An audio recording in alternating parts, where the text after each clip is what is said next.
our next speaker.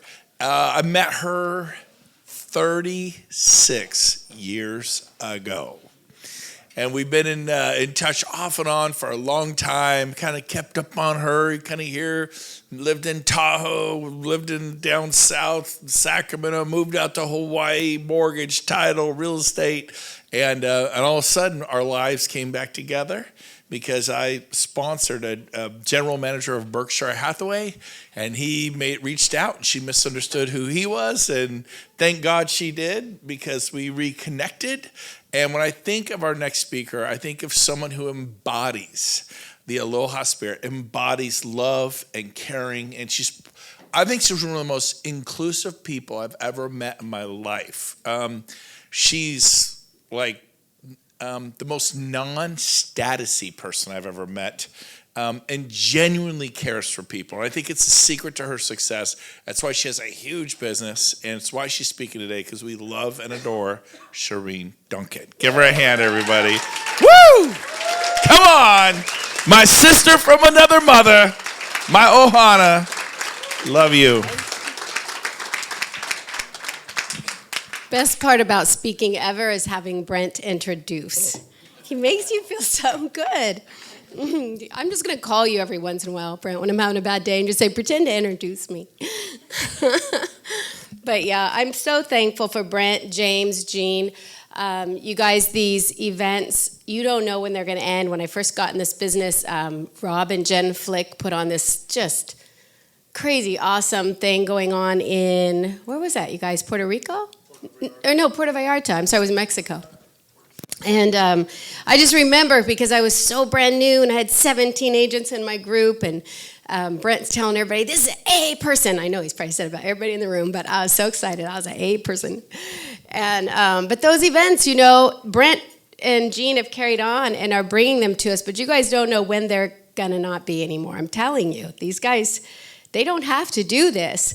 And what I want to say is, before they're gone, you guys, make sure you register for the next big event, because I don't know if there's going to be another one. So if you're not in Cabo, if I don't see every one of you in Cabo, you guys are crazy. You got to go. If you can come here, you can go there.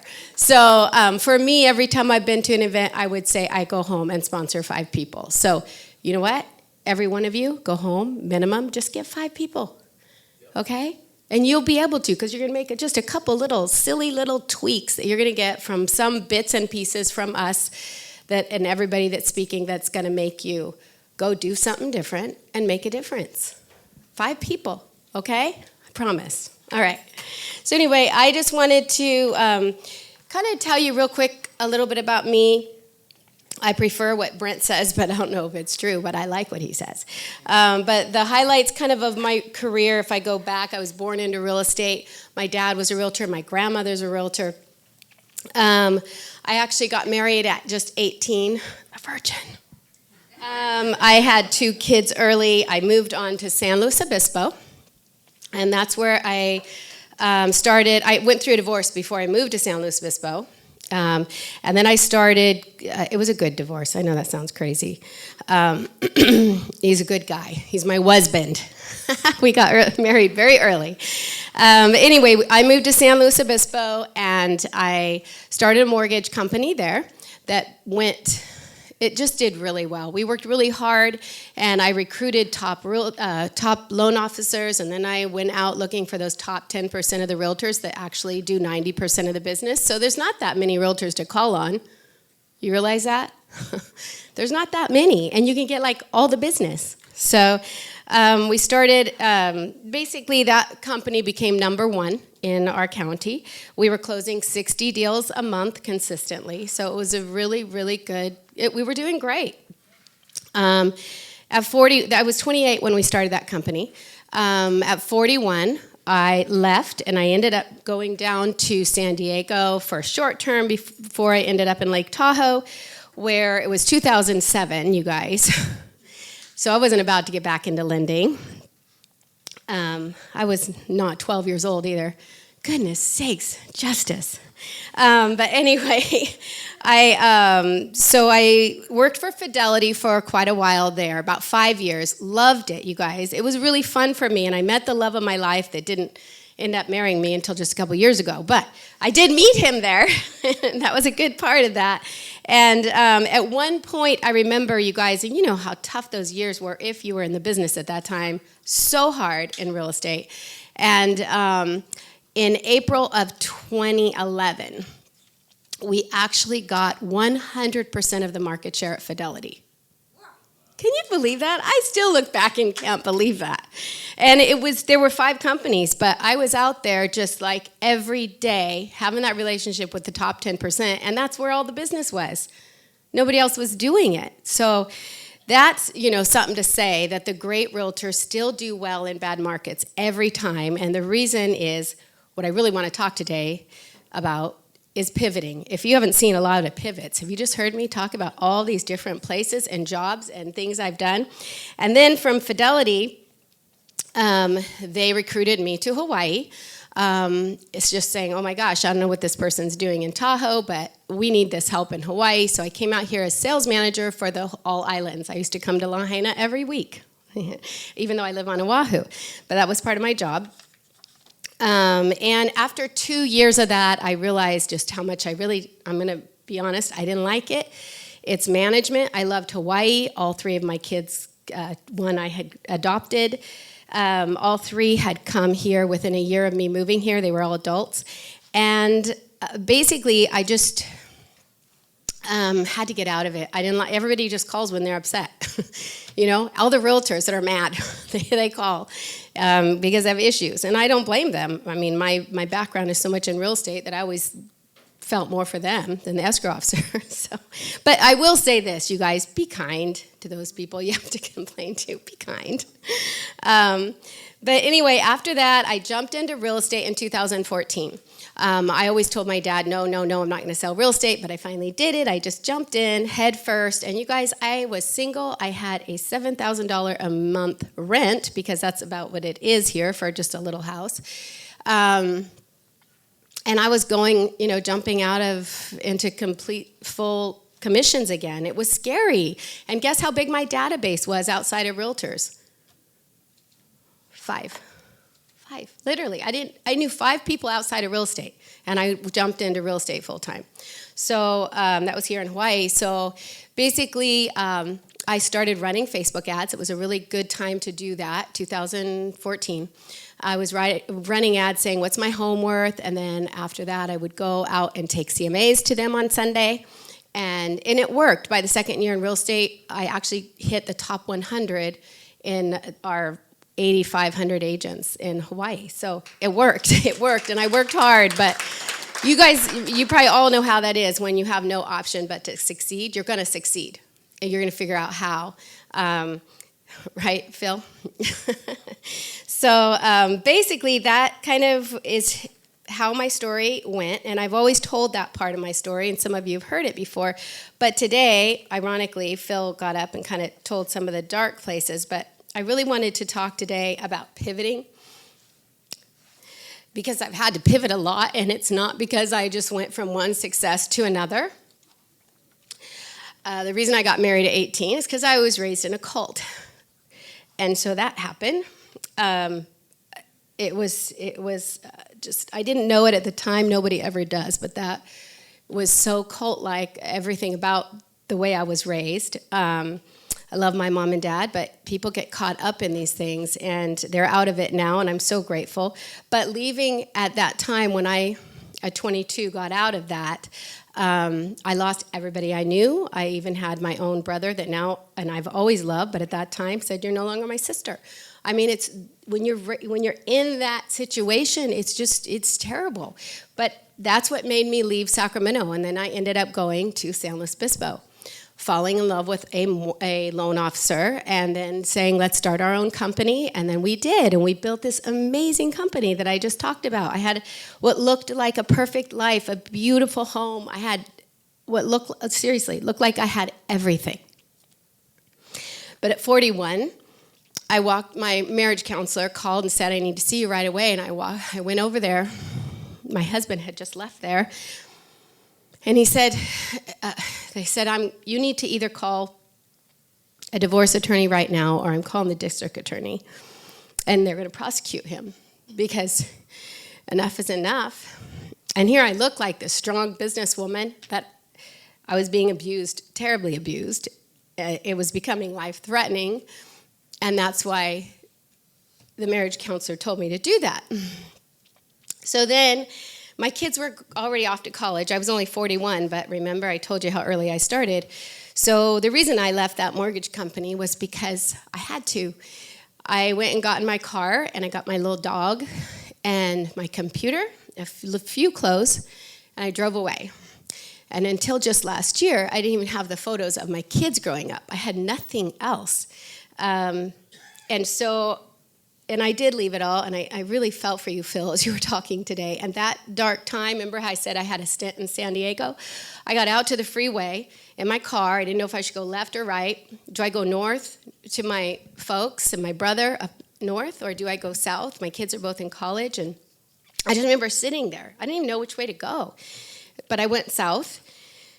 So in San Diego, that entire year I was there, I was just fighting depression. I can't believe I was born happy. I mean, my parents called me sunshine because I really woke up, and I do to this day, smiling. I'm happy. I'm really genuinely happy, but I wasn't.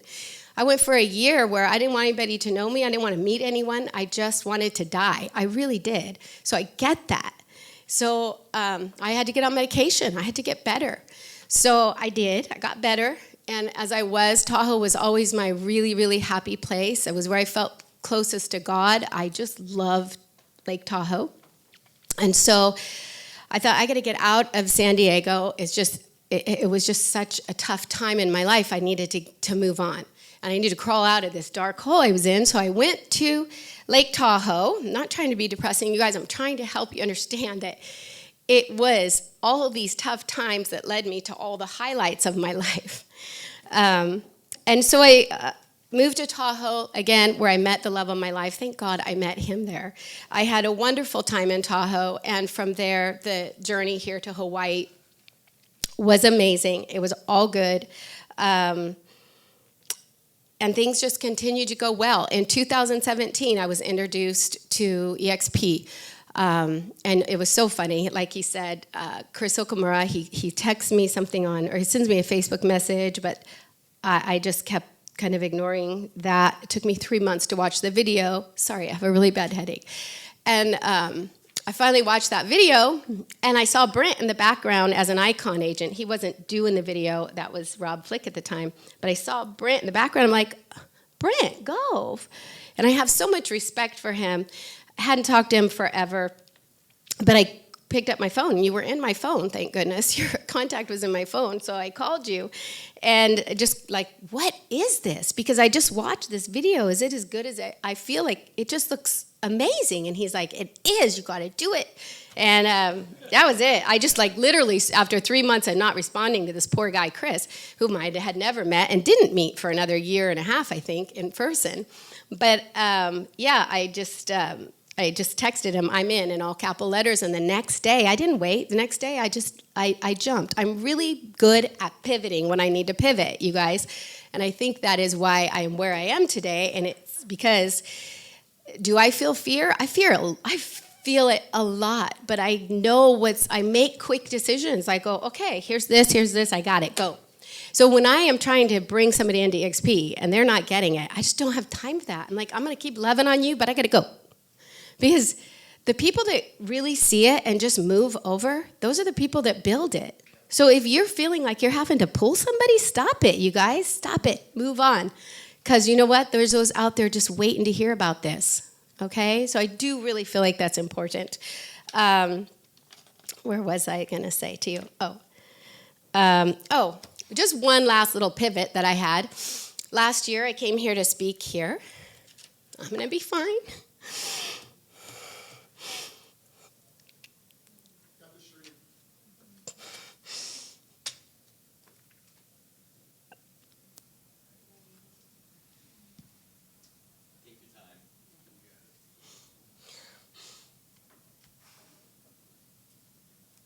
Smallest crowd ever, and I'm losing it.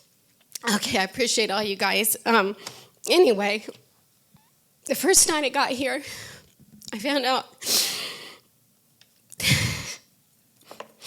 that my son died over on Oahu on his way home from work in a car accident. And so I jumped on a plane. Thank God, Kathy, Brent's wife, came over and prayed with me. And I don't know if any of you were in the rooms next to me, but I was screaming all night. And I got up the next morning, and I was able to get a flight out and go home.